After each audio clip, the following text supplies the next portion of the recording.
Welcome to El Regnum channel. If you are new to this channel, please do not hesitate to click subscribe and hit the notification bell for you to be more updated of the coming videos.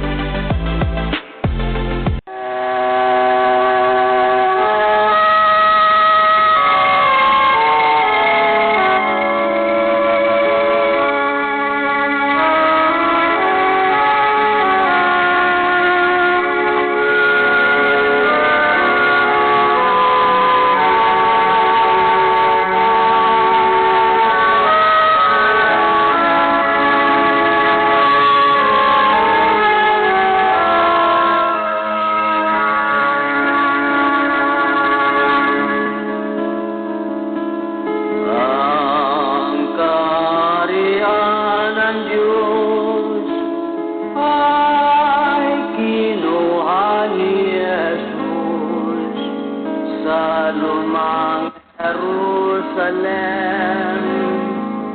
sa bayang Huda Israel, kanyang ibinigay sa bansang nagbubunga, sa Diyos na kay Kristo na pananampalataya. Ang kaharian ng Diyos ikinubli ni Jesus. Hanapin natin ang bagong Jerusalem. May palatandaan ang malayong silangan, mga puno ng dagat, itong bansang Pilipinas. Sa lupang inirang ang ating tahanan, doon si Kristo maghari na walang hanggan. Tayo'y umasa at sumampalataya. Doon wala nang gutom at wala nang pagluluha.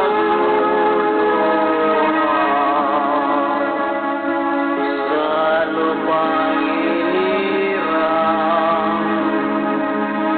ang ating tahanan, doon si Kristo maghari na walang hanggan. Tayo'y umaasa at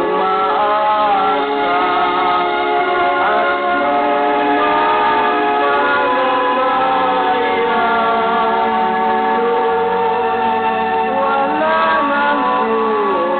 at wala nang pagluluha.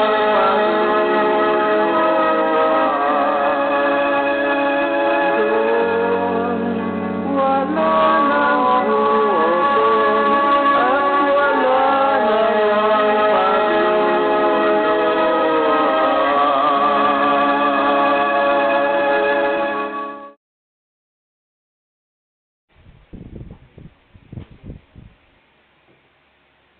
Okay, maraming salamat po, Re. So, bago po tayo mag-umpisa sa kaorasan ito, ay nais ko munang bumati sa lahat ng mga viewers or mga tagapakinig sa ating programa o ang programa ng aming mahal na dakilang guro, ang programang Consumatum Est or The Kingdom of God. So, isang mapagpalang oras po sa ating lahat, Luzon, Visayas at Mindanao. So, bago po ako magpatuloy sa kaorasang ito, ay nais ko munang magbigay pugay sa aming mahal na dakilang guro, ang supremo sa loob ng kaharian ng Diyos, walang iba, mahal na Haring Filimon Ondok Riambunansa. At sa mga 5 spiritual mothers. At ganoon din na ako'y nagbibigay pugay sa aming mahal na Pangulo, mahal na Prinsipe Rocky Riambunansa, na siyang presidente ng The Royal Alpha Omega Ring Trading Corporation. At ganoon din sa kanyang kapatid na walang iba kundi si Haring Adolfo Riambunansa, na siyang presidente ng Philippine Deuterium Development and Management Corporation. At ganoon din sa mga 12 tribes, 12 apostoles na kinabibilangan ng aming Regional Director ng Region 2, walang iba, Haring Edgar Palor Liguto. At ganoon din sa kanyang Reyna, walang iba kundi si Reyna Rose Padillo Liguto. Magandang gabi po sa inyo, Hari at Reyna. At ganoon din sa mga 70 prophets, mga ebanghelista, pastor at mga guro. Isang mapagpalang oras sa ating lahat, Luzon, Visayas at Mindanao. Live po tayo ngayon dito sa The Kingdom of God Region 2 Official sa province of Quirino, sa bahay po ng ating kapatid na walang iba kundi si Reyna Merlita Baltasar. So ako po ang inyong lingkod, walang iba kundi si Prinsipe J.B. Sales. So magandang gabi sa ating lahat mga kapatid, mga tagapakinig sa programa ng aming mahal na dakilang guro, mahal na Haring Filimon Ondok Riambunansa, ang tungkol po sa kaharian ng Diyos. Kaya ang tema po natin ngayon, mga kapatid, ay ang tungkol sa kaharian ng Diyos or the Kingdom of God. So kapag mabanggit po ang salitang Diyos, mga kapatid, ay talagang sinasabi ito ng mga iba na ito ay sekta. So ang kaharian po ng Diyos ay hindi po ito sekta. Ito po ay non-sectarian, non-religion, non-political, non-racial, and non-profit. Ito po ay gobyerno ng Diyos. So ito po ay ang kaharian ng Diyos. So kung ating iisipin, mga kapatid, ano ba ang naging plano ng Diyos sa daigdig? Ang magtayo ng gobyerno ng Diyos or the Kingdom of God. Ang unang naging tanyag na kaharian sa daigdig ay walang iba kundi ang bansang Babylonia. Ngunit natapos man ito, mga kapatid. Pangalawang naging tanyag na kaharian sa daigdig ay ang Medo-Persia. Sa lahat yan, mga kapatid, naging tanyag na kaharian sa daigdig. Pangatlo na naging tanyag na kaharian sa daigdig ay ang Greece. Ang pang-apat ay ang Roma.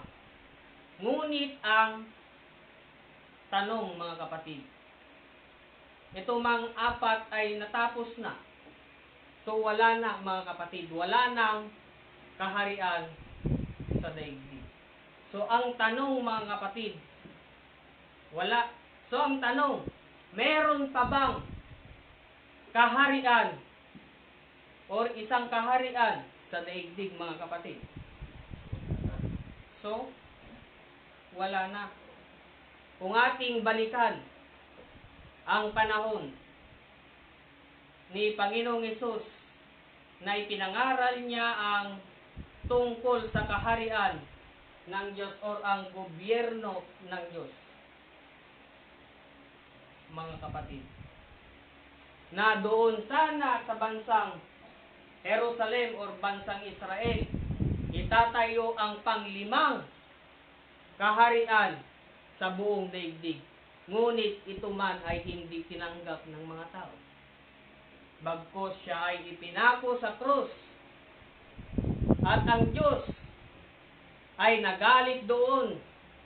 Kaya't inalis niya ang kaharian ng Diyos sa bansang Jerusalem at ibinigay niya ito sa isang bansa na nagkapabuhay. Kaya nga ang kaharian ng Diyos ay inalis sa bansang Jerusalem at ibinigay sa isang bansa na nagkakamunga.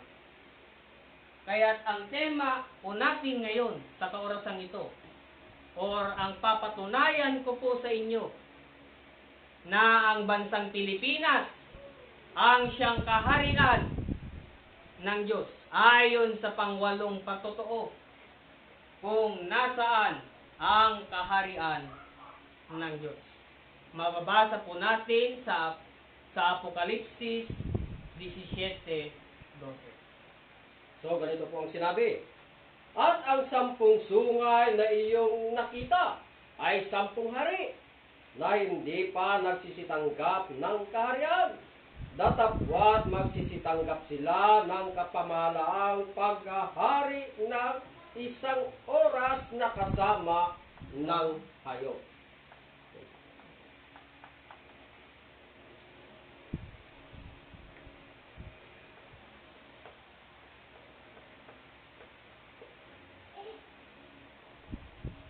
So ayon po sa banal na kasulatan,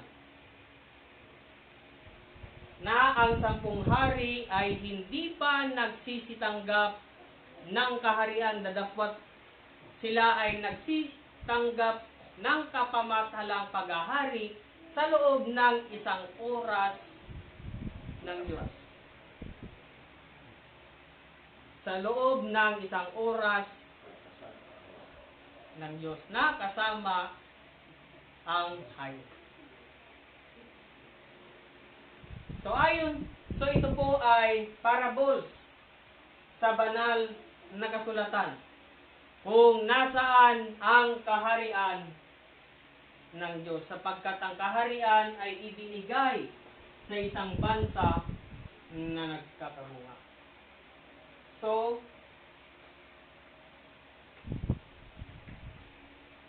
ayon po sa aming mahal na dakilang guro, na ang Bible ay merong 4 na factors.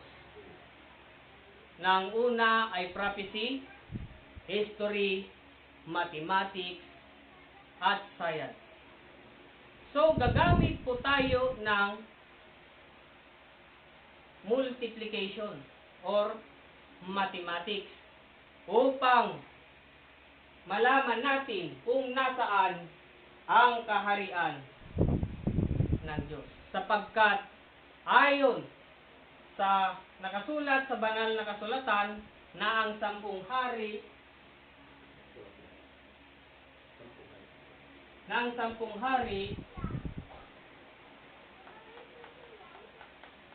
ay umupo sa loob ng isang oras ng Diyos. So, gaano kaya ito karami?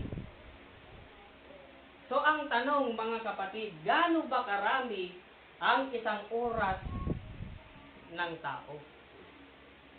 Para malaman natin kung gaano karami na umupo ang 10 hari sa loob ng isang oras para malaman natin mga kapatid. Gaano ba karami ang isang oras sa tao?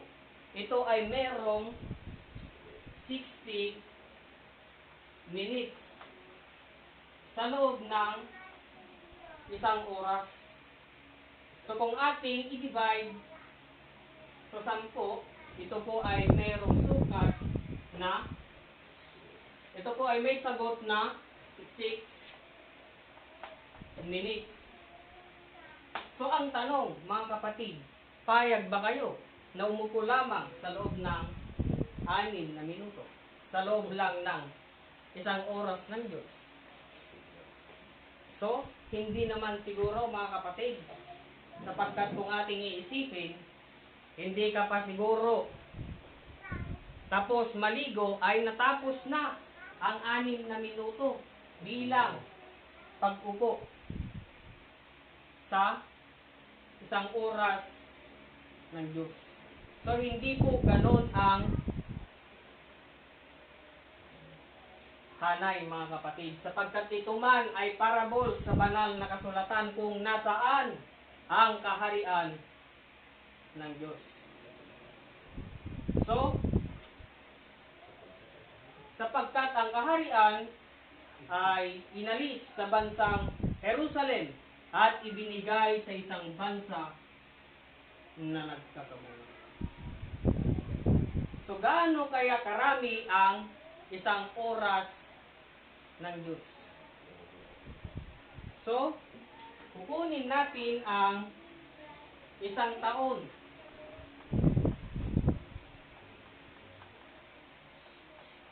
Sa tao na mayroong 365 days. At kukunin din natin ang isang oras sa tao, isang oras sa tao na merong 24 hours. Upang malaman po natin kung gaano nga ba karami ang isang oras ng Diyos. At kukunin din natin, ngunit alalahanin po natin mga kapatid, na ang isang araw sa Diyos ayon sa banal na kasulatan sa 2 Pedro 3:8. So, ganito po ang sinabi. Datapwat huwag ninyong kalimutan, mga minamahal, ang isang bagay na ito, na ang isang araw sa Panginoon ay katulad ng 1,000 taon, at ang 1,000 taon ay katulad ng isang araw. So, ang isang araw sa Diyos ay merong 1,000 years. Ito po yung gagamitin po natin upang masolve natin kung gaano karami ang isang oras ng Diyos. Na umupo ang 10 hari. Kaya, kukunin natin ang 365 days. At i-multiply po natin sa 1,000 years sa Diyos.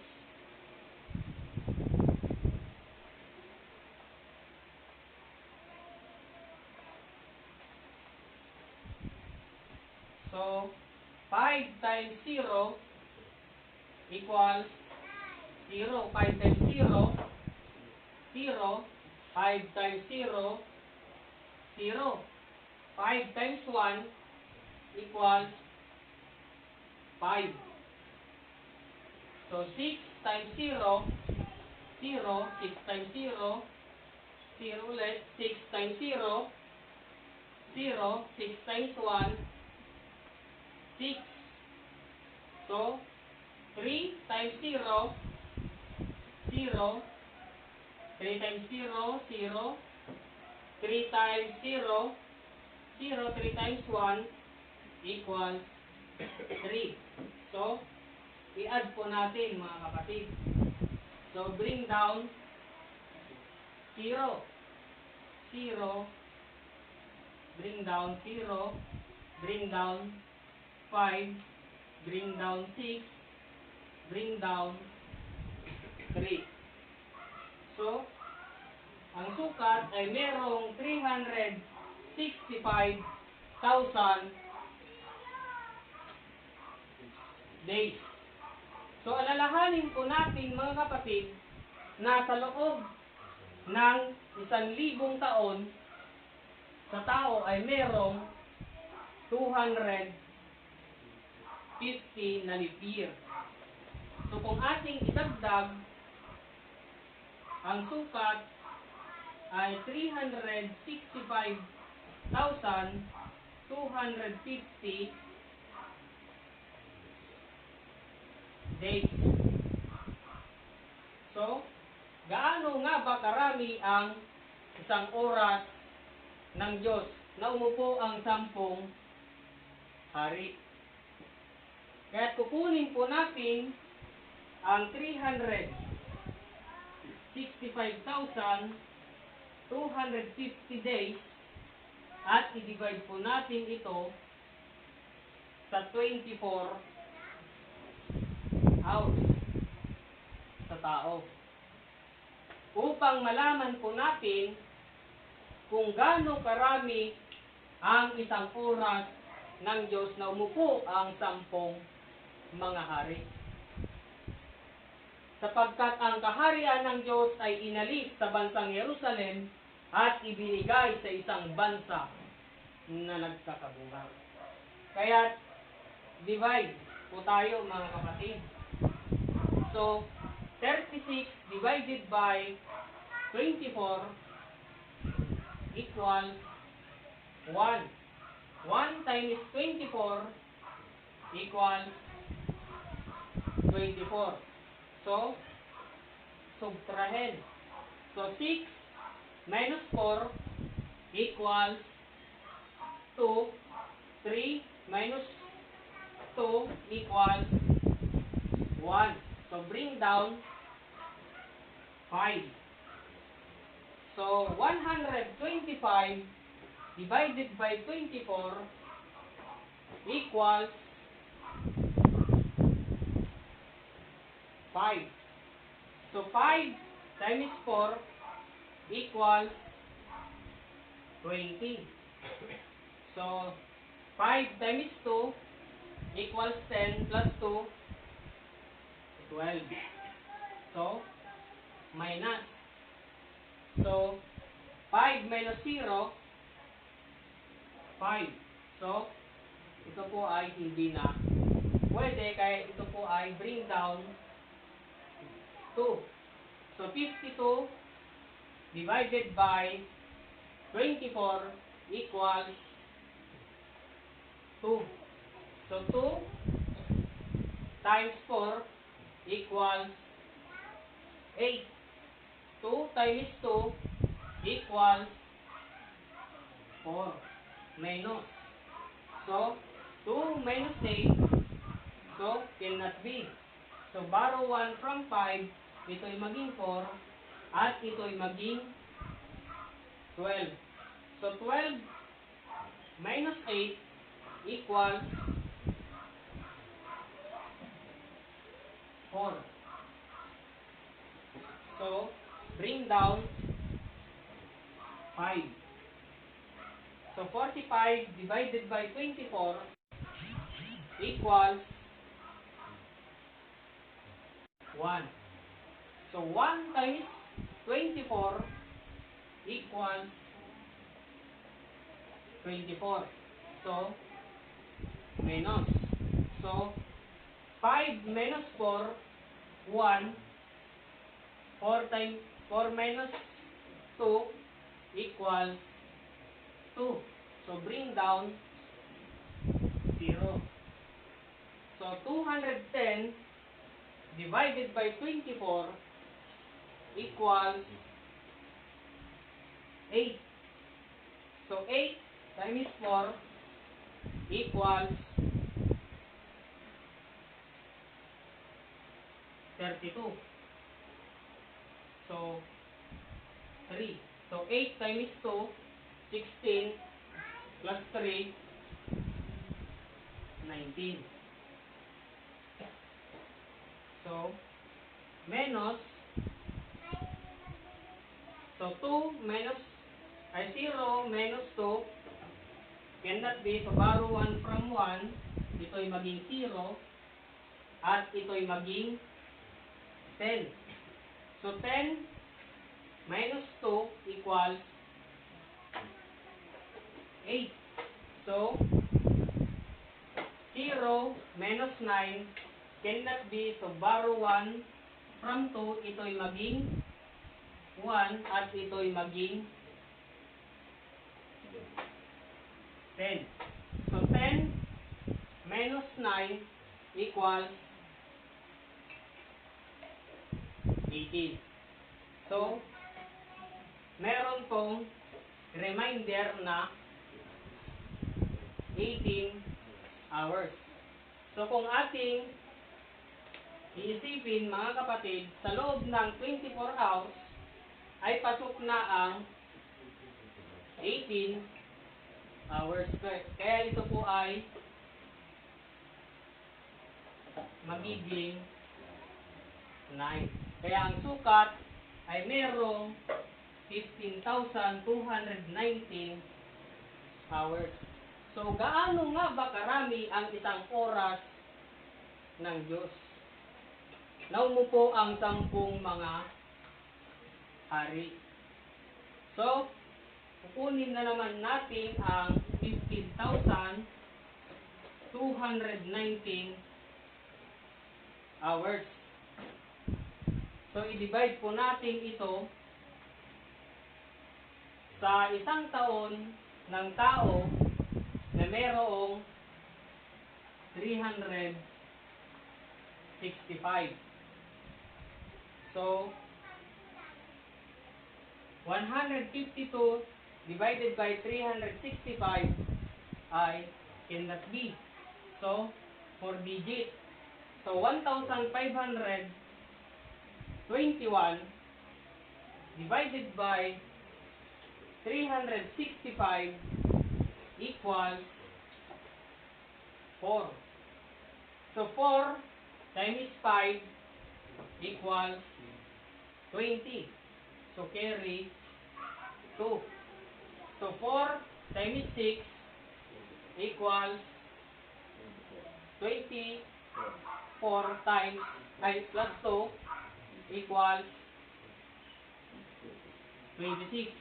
So carry 2.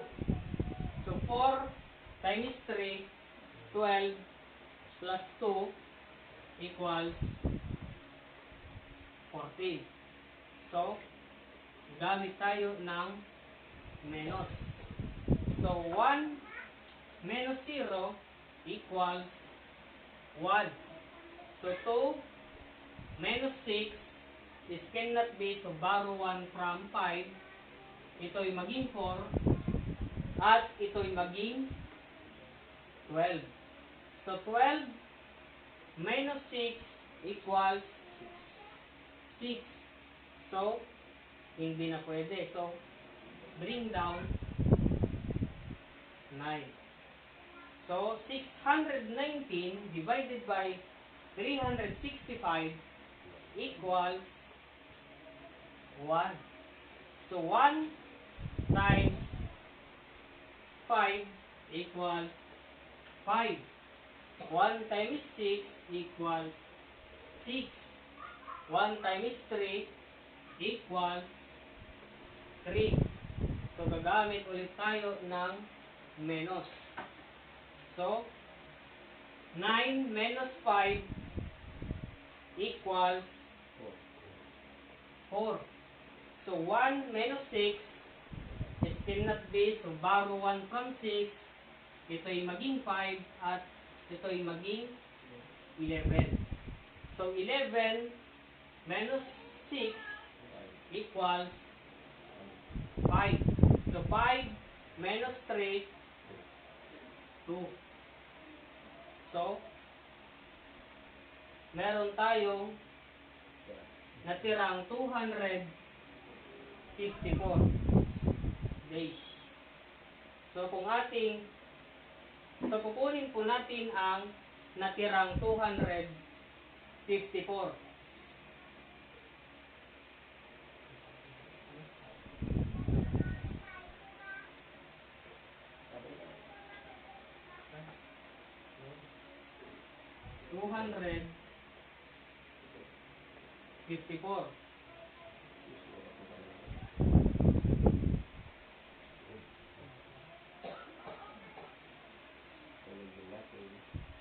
At kukunin din natin ang buwan na merong 31, 30 at 29. So, kukunin natin doon ang 30 days. So, divide mga kapatid. So, 254 divided by 30 equals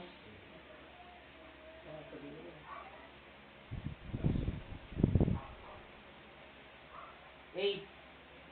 So 8 times 0 equals 0. 8 times 3 equals 24. So, gamit tayo ng minus. So 4 minus 0 equals 4.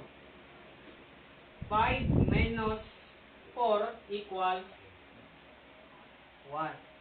So, gaano nga ba karami ang isang oras ng Diyos? Na umupo ang 10 hari sa isang oras ng Diyos. So, ang sukat ay merong 41 years, 8 months, and 14 days. So, ang isang oras ng Diyos ay merong 41 years,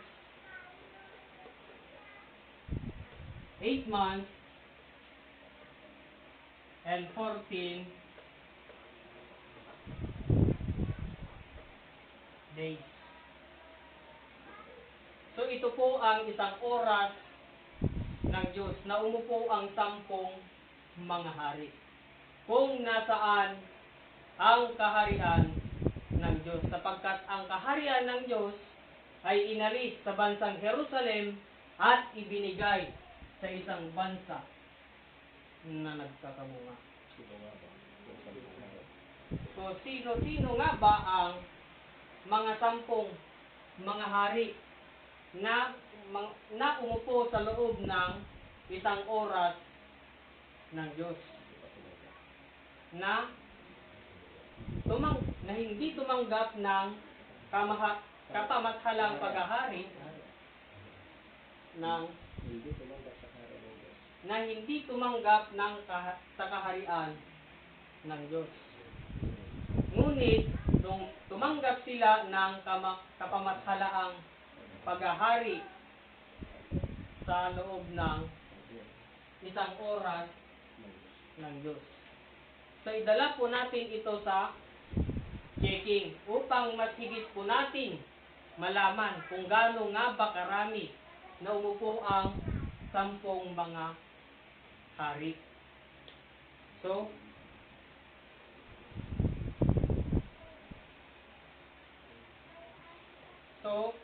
sa panahon ni Ferdinand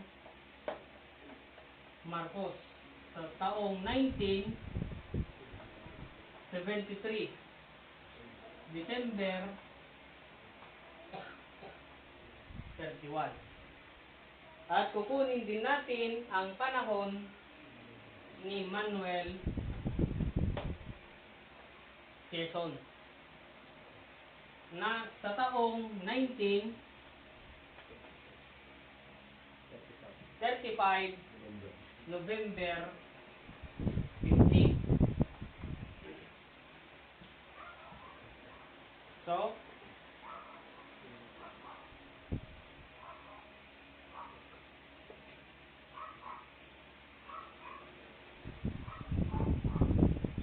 So, 31. So, 1 minus 5 cannot be. So, borrow 1 from 3. Ito'y maging 2. At ito'y maging 11. So, 11 minus 5 equal 6. 2 minus 1 equal 1. So, 12 minus 11 equals 1. 3 minus 5 cannot be. So, borrow 1 from 7. Ito'y maging 6. At ito'y maging 13. So, 13 minus 5 equals 8. 6 minus 3 equals 3. So, meron po tayong sukat na 38 years, 1 month, and 16 days. So, ang tanong mga kapatid, akma na ba ito sa isang oras ng Diyos na merong 41 years, 8 months, and 14 days? So, hindi pa. Kulang pa mga kapatid. Sapagkat ang sukat na 38 days, 1 month, and 16 days, ito po yung mga siyam na mga umupong mga pangulo sa loob ng 38 years, 1 month, and 16 days. So, kukunin din natin ang panahon ni Emilio Aguinaldo na umupo sa loob ng 2 years, 9 months, and 19 days. Upang malaman po natin kung gaano karami ang isang oras ng Diyos na umupo ang 10 mga hari o mga pangulo. So, 6 plus 9, 6 plus 9, 15. So, carry 1. So, 1 plus 1, 2 plus 1 equals 3. So, 1 plus 9, 10. So, 8 plus 2 equals 10. Carry 1. 1 plus 3 equals 4. Ang sukat ay 40 years, 10 months, and 13 days. Ay 35 days. So, ang tanong mga kapatid, akma na ba ito sa isang oras ng Diyos na umupo ang 10 mga hari sa loob ng 41 years, 8 months, and 14 days? So, kulang pa mga kapatid. Ngunit, kung ating mapapansin mga kapatid, meron ba tayong 35 days sa loob ng isang buwan mga kapatid? So, wala. Kaya, kukunin natin. So, ang isang buwan ay merong 29, 30, at 31. So, kukunin natin ang 31 days at idagdag natin ang isang buwan. So, minus 5 minus 1 equals 4. 3 minus 3 equals 0. So, 10 plus 1 equals 11. Bring down 40. So, merong sukat na 40 years, 11 months, and 4 days. So, akma na ba ito sa isang oras ng Diyos na umupo ang 10 mga pangulo? So, hindi pa mga kapatid. Ngunit alalahanin po natin ang panahon ni Ferdinand Marcos na merong referendum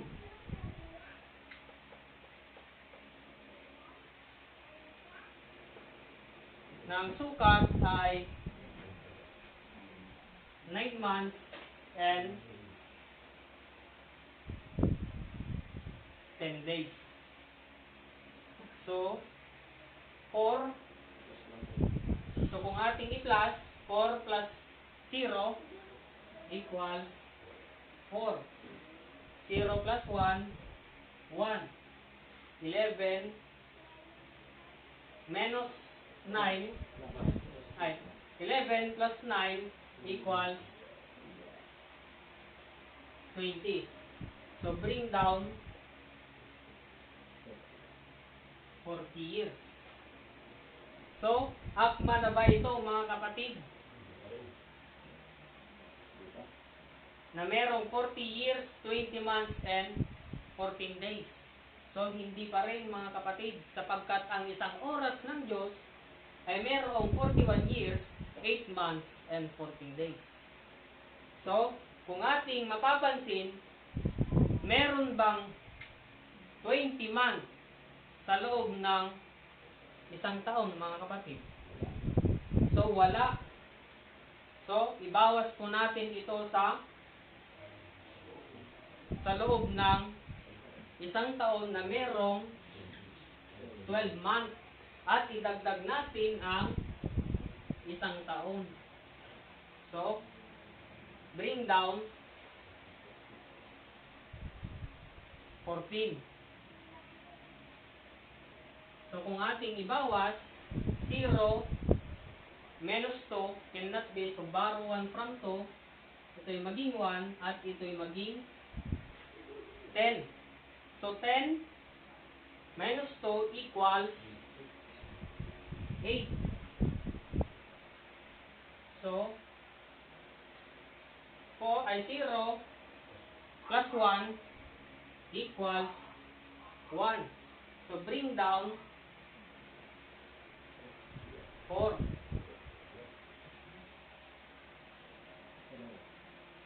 So, ang tanong mga kapatid, akma na ba ito sa isang oras ng Diyos na umupo ang 10 mga pangulo? So, ito po ay akma na ayon sa ayon sa 10 hari o 10 mga pangulo na umupo sa loob ng isang oras ng Diyos na merong 41 years, 8 months, and 14 days. Sapagkat ang kaharian ng Diyos ay inalis sa bansang Jerusalem at ibinigay sa isang bansa na nagkakabunga. So, ang tanong mga kapatid, saan po ito naganap? Bansang Pilipinas. So, ang tanong mga kapatid, nasaan ang kaharian ng Diyos? Bansang Pilipinas. Kaya hindi po ako mahihiya na sabihin sa inyo na ang bansang Pilipinas ang siyang kaharian ng Diyos.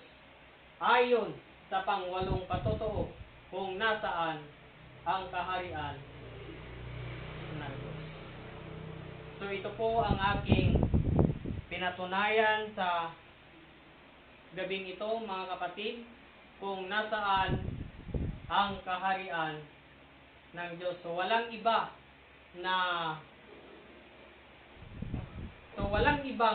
bansa na pinili ng Diyos ay ang ating bansang Pilipinas. Kaya mapalad po tayong mga Pilipino sapagkat ang kaharian ng Diyos ay dito na sa ating bansang Pilipinas. So magandang gabi sa ating lahat. Higit sa lahat, nagpapasalamat ako sa ating mahal na dakilang guro, ang Supreme Founder of the Kingdom of God, His Majesty Supreme King Philemon Ondoc Riambunansa, at ganun din sa ating mahal na Prinsipe Rocky Riambunansa. So magandang gabi po muli sa ating lahat, Luzon, Visayas at Mindanao.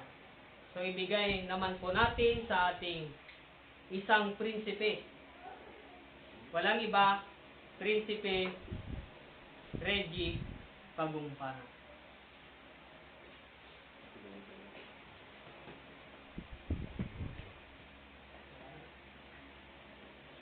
So, maraming salamat, friends. So, bago ang lahat, mga kapatid, ako po ay nagbibigay pugay sa aming mahal na dakilang guro, ang aming Supreme Founder of the Kingdom of God, His Majesty Supreme King Philemon Ondoc Riambunansa, at sa aming mga 5 nanay, at ganoon din po sa ating mga apostoles o sa 12 tribo at sa 12 apostoles na pinabibilangan ng aming Regional Director ng Region 2. Walang iba, Haring Edgar Palor Bigutong, at kasama po ang kanyang reyna, ang ating reyna Rose Padillo Bigutong. At sa lahat din po ng mga provincial director na mula dito sa Luzon, Visayas at Mindanao. So isang mapagpalang oras sa ating lahat. Ganun din po sa lahat ng mga ibanghilista, barangay, down to purok leader. At sa aming mahal na Pangulo, ang aming mahal na Prinsipe Rocky Y. Riambunansa, na siya po ang aming presidente ng The Royal Alpha Omega Ring Trading Corporation. Gayun din po sa aming Haring Adolfo V. Riambunansa, na siya rin po ang aming presidente ng Philippine Deuterium Development and Management Corporation. So isang mapagpalang oras po sa ating lahat, mga kapatid, sa lahat po ng sumusubaybay ng plano ng aming mahal na dakilang guro dito sa loob ng kaharian ng Diyos at sa palatuntunang Consumatum Est. Nang ibig sabihin, mga kapatid, ay natapos na ang lahat. So, sa oras na ito, mga kapatid, so muli na naman po kaming naparito upang sa ganon ay aming ipahayag sa inyo ang plano ng Diyos, ang patungkol sa kaharian ng Diyos, mga kapatid. Sapagkat ito po ay programa ng Panginoon mula pa nang itatag ang sanglibutan, mga kapatid. So wala nang ibang ibinigay ng Diyos na plano, kundi ang magtayo ng kaharian ng Diyos.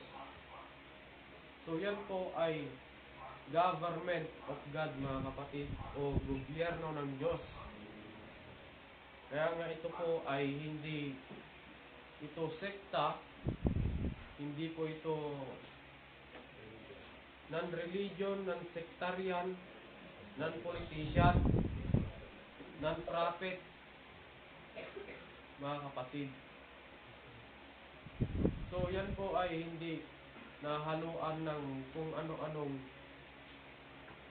tulad dito sa gobyerno ng tao, mga kapatid. Sapagkat ito pong sinisigaw namin o pinapahayag po namin sa inyo, ito po ay kaharian o batas, government of God, mga kapatid, na ang ibig sabihin theocratic government, sapagkat yan po ang plano ng ating Panginoon mula pa nung unang panahon, mga kapatid. Kaya ang Diyos ay magtatayo, sabi nga ng Panginoon, mga kapatid, na ang Diyos ay magtatayo ng isang kaharian na sa langit na kailanman ay hindi na ito magigiba. So, nasaan kaya yung tinutukoy ng Diyos na kaharian na itatayo ng Diyos na kailanman ay hindi na ito magigiba? So, isipin po natin, mga kapatid, sa dinami-dami ng nangangaral sa banal na kasulatan. Ang tanong, naintindihan kaya o naunawaan kaya yung tinutukoy ng Diyos, mga kapatid, na kaharian? Bakit, mga kapatid? Sapagkat marami pa rin ang hindi nakaalam sa tunay na plano ng ating Panginoon, mga kapatid. Bakit? Sapagkat napakaraming mga kung isipin po natin, napakaraming pinapasukan o mga ginagawa ng tao na hindi naman ito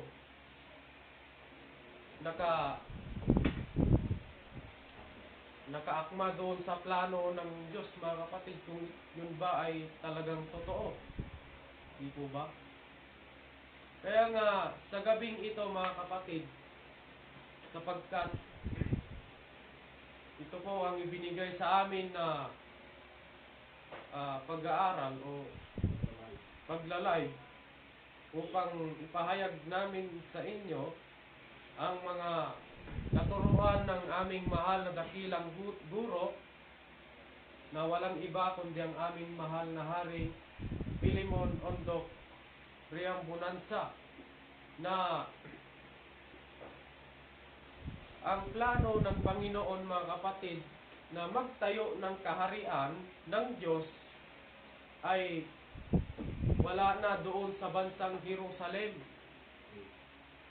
Wala na doon ang plano ng Diyos, mga kapatid, sapagkat hindi pinaniwalaan ng mga tao ang ating Panginoong Hesukristo doon sa bansang Jerusalem. So wala na doon ang istorya ng Diyos, mga kapatid. So nasaan na ngayon?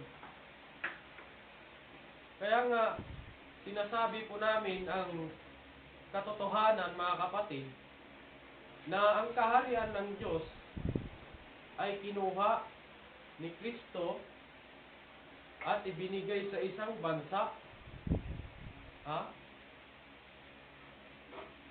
So, bansa. So, ibig sabihin mga kapatid,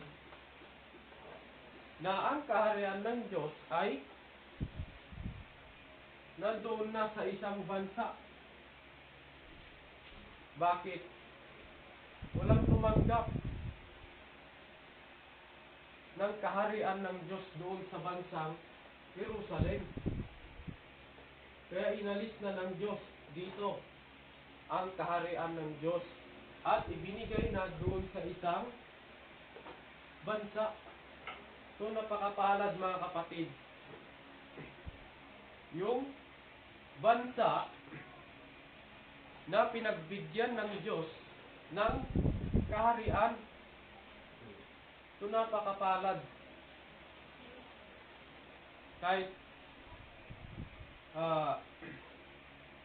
Kahit hindi man ito o binabaliwala man ito ng mga tao na kung nasaan nga ba yon yung bansa na tinutukoy ng Diyos mga kapatid. Kaya ngayon, sapagkat upang ating maintindihan at malaman kung saang bansa nga ba yung tinutukoy ng Diyos na kaharian o the kingdom of God, kailangan po natin itong alamin kung nasaan mga kapatid. Kaya kami po ngayon mga kapatid ay binigyan ng aming mahal na dakilang guro ng mga pagpapatunay upang ipahayag namin sa inyo o ipinapaliwanag namin sa inyo na yung tinutukoy ng Diyos na kaharian mga kapatid ay walang iba kundi ang bansang Pilipinas. So, bakit Pilipinas? Sapagkat ito po ang dito po mga kapatid ang napakalaking palatandaan o kaganapan na binigyan ng Diyos ng tamang kahulugan mga kapatid. So, tingnan po natin mga kapatid kung ito ba ay tunay o akma ayon doon sa mga palatandaan na ibinigay ng Diyos. Sapagkat ang kaharian ng Diyos mga kapatid ay inalis sa bansang Jerusalem at ibinigay sa isang bansang nagkakabunga mga kapatid. Kaya ngayon, papatunayan ko sa inyo na dito talaga sa bansang Pilipinas ang siyang kaharian ng Diyos. Ayon po yan sa anim na patotoo na mababasa sa Apokalipsis 13:1. So, pakinggan po natin mga kapatid. So ganito po ang nakasulat ayon po sa Revelation 3:1. At siya'y tumayo sa buhanginan ng dagat. At nakita ko ang isang hayop na umahon sa dagat, na may 10 sungay at 7 ulo, at sa kanilang mga sungay ay may 10 diadema, at sa kanyang mga ulo ay mga pangalan ng kapusungan. So yun po mga kapatid.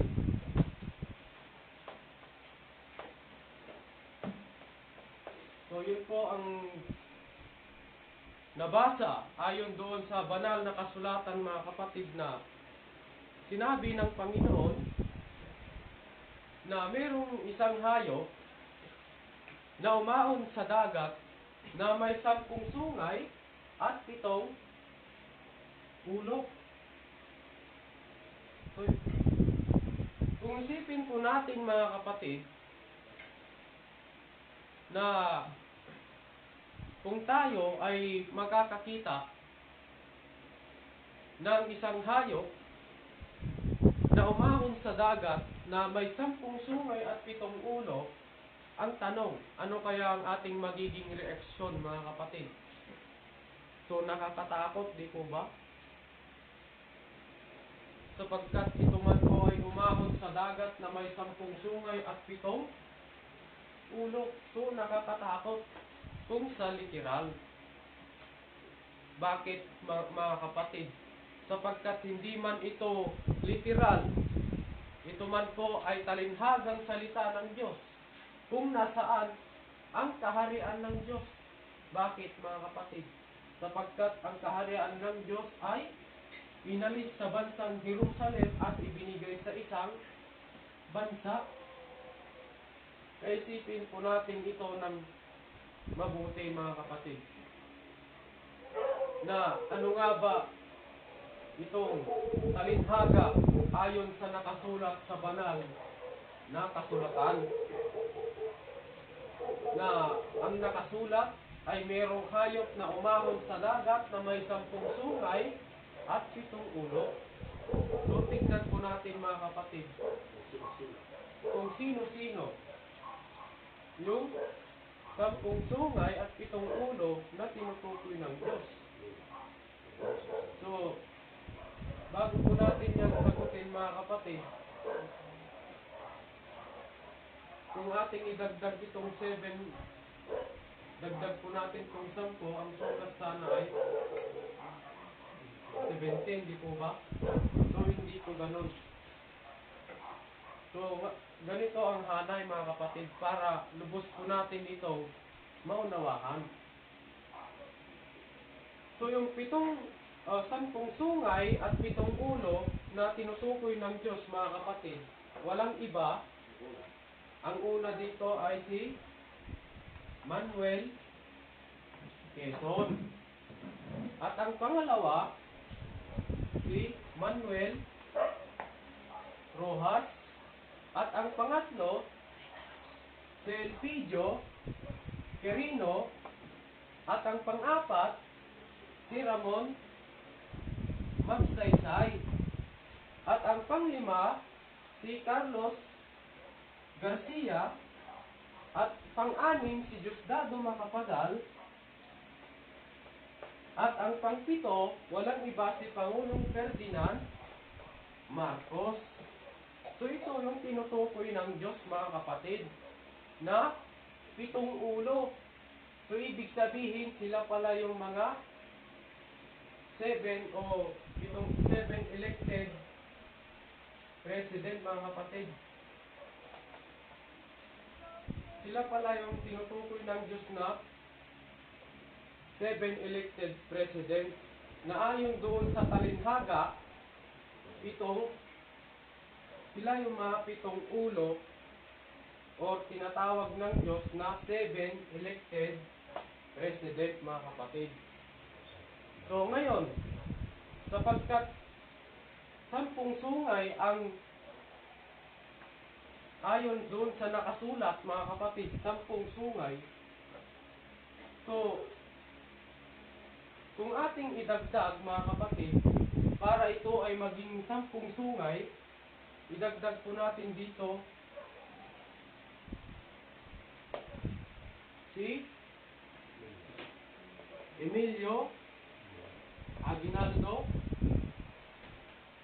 at si Sergio Osmeña at pang-10 si Jose Laurel. So yan na mga kapatid. Sila yung sila po yung 3 appointed president mga kapatid. Kaya kung idagdag natin yung 7 ulo, kaya naging 10 sungay mga kapatid sapagkat naidagdag ang pre-appointed president na mula kay Emilio Aguinaldo, Sergio Osmeña, at Jose Laurel, mga kapatid. Kaya naging 10 sungay. So, ang sukat, mga kapatid, 10 sungay. So, ito po ang isang pagpapatunay, mga kapatid, na talagang binigyan ito ng Diyos ng tamang kasagutan na ano ba itong nilalaman ng tinutukoy ng Diyos na talinghaga. So, ganito pala, mga kapatid. Kaya ito po ang isang palatandaan na ibinigay ng Diyos na kung nasaan ang kaharian ng Diyos, mga kapatid. Sapagkat ang kaharian ng Diyos ay inalis sa bansang Jerusalem at ibinigay sa isang bansa, mga kapatid. Kaya ang tanong, saan ba ito naganap, mga kapatid? So, walang iba kundi dito sa bansang Pilipinas. Pangalawang tanong, mga kapatid, nasaan ang kaharian ng Diyos? So, walang iba kundi dito lamang sa ating bansang Pilipinas. Kaya hindi ako mahiya na ipahayag sa inyo mula sa Luzon, Visayas at Mindanao na ang bansang Pilipinas, mga kapatid, ay siyang kaharian ng Diyos. Kaya muli magandang gabi sa ating lahat, mga kapatid, sa lahat po ng taga-subaybay ng plano ng Diyos mula sa Luzon, Visayas at Mindanao at maging sa ibang bansa. So, nagpapasalamat po kami sa inyong mga taga-pakinig sa programa ng aming mahal na Haring Pilimon Ondok Triambunansa, at sa programa ng The Kingdom of God sa palatuntunang Consumatum Est. So, natapos na ang lahat, mga kapatid. So, muli magandang gabi at mapagpalang oras, mga hari at reyna, prinsipe at prinsesa. So, ngayon ibigay po natin sa ating kapatid na walang iba kundi ang ating Haring Rubel Baltasar.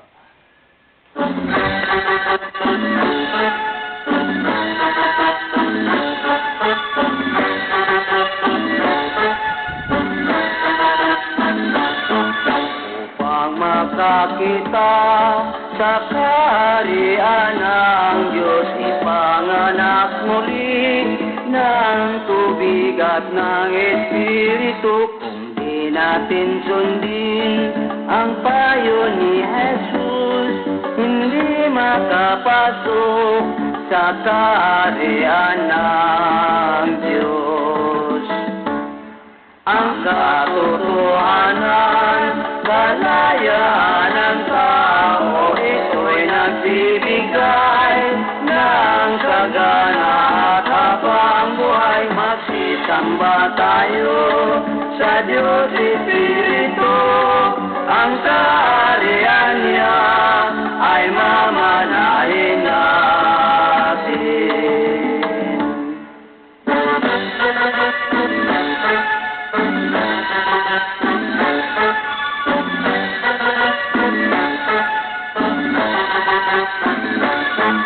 Upang makakita sa kaharian ng Diyos, ipanganak muli ng tubig ng Espiritu. Di natin sundin ang payo ni Jesus, hindi nakapasok sa kaharian ng Diyos. Ang katotohanan, kalayaan ng tao, ito'y nagbibigay ng sagana at habang buhay. Magsisamba tayo sa Diyos Espiritu.